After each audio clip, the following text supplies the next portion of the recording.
Os generais brasileiros se reuniram esses dias e fecharam questão em torno da legalidade, da defesa da legalidade das instituições e do modelo governamental e burocrático que está aí. Isso contra a outros generais, coronéis, contra outros oficiais que querem uma mudança, que queriam uma ação do exército. E disseram que venham, por aqui não passarão. É por isso que muitos bolsonaristas chamam eles de melancia. Verde por fora, vermelho por dentro. Aqui está o encontro dos militares, no qual no meio está o ministro da Defesa, o José Múrcio, e do lado dele está o general Tomás Miguel Ribeiro de Paiva, e do outro lado o Richard Nunes, que também tomou uma nova posição no exército. Olha aqui, ó, na semana passada foi a vez da cavalaria inimiga desafiar o general Tomás Miguel Ribeiro de Paiva, um grupo de oficiais da reserva ligado ao governo do ex-presidente Jair Bolsonaro tentou escalar a crise, levando-a para dentro dos quartéis. E aí foi onde eles impuseram a disciplina. 3 generais que participaram dos governos anteriores e a mulher de um quarto, então, estão entre os radicais. Usaram como justificativa as últimas medidas do ministro da Suprema Corte, do Supremo Tribunal, o Alexandre de Moraes, para gerar esse tumulto. Foi nesse clima que o alto comando se reuniu na semana passada e chegou ao consenso de que a crise é política e que a instituição não deve ser contaminada pelos humores da Praça dos Três Poderes. A conclusão é de que o objetivo dos radicais da ultradireita era acrescentar... É claro que os militares não devem ter dito os radicais de ultradireita, né? Mas a conclusão deles era acrescentar à bagunça institucional uma crise militar, desestabilizando o general Tomás para retirar a legitimidade do alto comando, visto como obstáculo a um golpe. Então, eles estão dizendo, ó, aqui vocês não vão mexer. Aqui está o general Richard Nunes, que se despede dos subordinados do Estado-Maior do Exército, pouco depois do encerramento da solenidade da quinta-feira, no quartel-general da Força Terrestre, em Brasília. E aí, o que aconteceu? Há excessos na atuação do STF, segundo os generais, mas o Brasil não vive uma ditadura, segundo os generais. E como prova, fazia uma pergunta: que ditadura seria essa que permite a 40 mil pessoas irem à Paulista para se manifestar contra uma decisão de Moraes, como aconteceu? Senão estaria todo mundo preso. Quem sabe, no futuro, quem sabe. Os generais deixaram claro o apoio à gestão do ministro da Defesa, o José Múrcio, e trata-se de uma das poucas unanimidades em relação à atual gestão. Aqui é preciso dizer, a rejeição ao golpismo não significa que a força tenha se convertido ao petismo. Muito pelo contrário, o coração da grande maioria da oficialidade ainda bate no lado direito do peito. Mas os generais dizem que as simpatias políticas não devem se propor à legalidade. Quem defende a ordem não pode criar desordem. Interessante aqui, em favor da legalidade realmente aqui do sistema atual, sem tentar dar nenhum golpe. Isso aqui é bastante interessante dos generais. A questão é se o STF cresce muitos poderes, que farão eles? Ou simplesmente deixarão que o poder cresça e não farão nada, ou esperarão que o legislativo faça algo e se o legislativo não fizer nada. Houve 2 solenidades que reuniram a cúpula militar em Brasília com discursos fortes contra os radicais.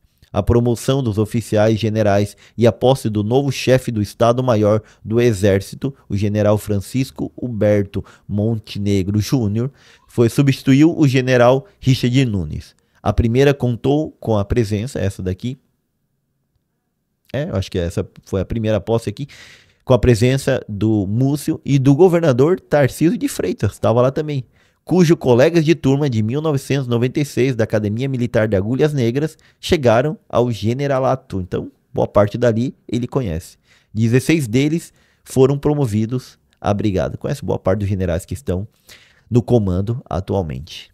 Tarcísio se negou a dar entrevista na solenidade, disse a um general ali que não era um lugar para fazer política. Interessante a posição do Tarcísio também, bastante institucional e protocolar, como deve ser.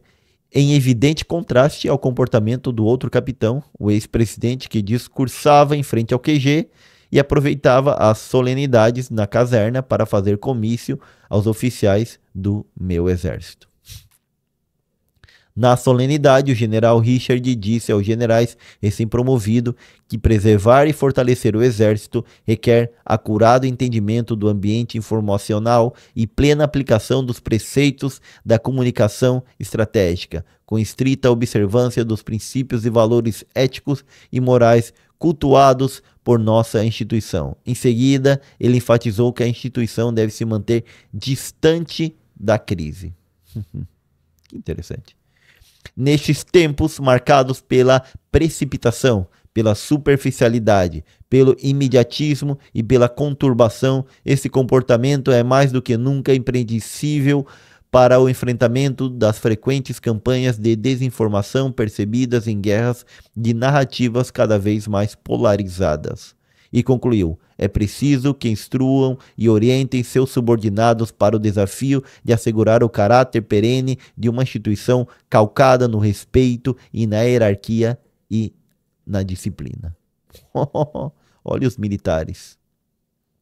E prosseguiu: a história registrará os esforços que tem realizado para a preservação dos princípios e valores que devem nortear o Exército de Caxias como autêntica instituição de Estado. Então concluiu: conte sempre com este soldado para manter inexpugnável a fortaleza da hierarquia e da disciplina. Eles que venham por aqui não passarão, não passam. Então, praticamente os generais dizendo a outros generais, a outros oficiais, de que o alto comando do exército não vai interferir nos outros poderes por mais que queiram. Não interferiu quando houve a tentativa de golpe em 2022, quando o Bolsonaro tentou intimidar os generais para o apoiar, e não vai haver agora, por mais que alguns generais tentam estimular isso daí. Que coisa, hein? É uma posição bastante interessante dos generais. Eu que acredito que teve uma tentativa de golpe ali do Bolsonaro no quesito, na questão de que ele não colocou tanque nas ruas, ele não foi lá e, bom, fechou o Congresso, essas coisas, mas a tentativa dele foi inicial, que é de chamar os comandantes das forças e dizer: vamos lá, eu quero fazer algo, eu quero instalar ali um estado de sítio ou um estado de defesa, quero o apoio de vocês. E eles disseram, dois deles disseram não, o das forças aéreas e o das forças e do exército, né? O da marinha disse que sim. Porém, é que o do exército foram quem cravaram e disseram que não, e por isso não estamos vivendo diante de uma ditadura militar com outros nomes, obviamente que eles não chamaram de ditadura. O Bolsonaro no seu testemunho ao Xandão disse que só estava vendo outro plano para contestar o resultado das eleições.